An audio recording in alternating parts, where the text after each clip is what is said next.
তো আগের দিন তো দেখলি শরীরটা খারাপ ছিল, যাই হোক শরীরটা খারাপ ছিল, আমি ভাবলাম হয়তো সকালবেলা একটু তাড়াতাড়ি স্নান করে নিলে শরীরটা একটু মানে একটু ফ্রি হবে বা রিল্যাক্স হবে। না, কিছুই হলো না। যাই হোক সকাল সকাল একটু মা বললো তুই একটু ভাত টাত খেয়ে নে, ভাত হয়েছিল তো ভাত খেয়ে নিলাম একটু মাছ দিয়ে, খিদে পেলে আমি খেয়ে নিই।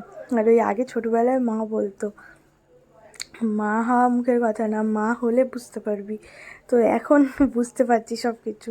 মানে আগে যে মা এটা বারণ করলে শুনতাম না, ওটা করতাম।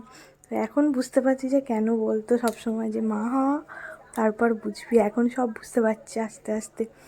তো যাই হোক আমি এখানে খেয়ে নিচ্ছিলাম, মানে আমার খিদে পেলে না আমি সহ্য করতে পারি না, সত্যিকারের কথা। আগেও পারতাম না আর এখনও পাচ্ছি না, আরও তো দিন এগিয়ে আসছে। তো আরও শারীরিক কন্ডিশনটা আস্তে আস্তে খারাপ হচ্ছে।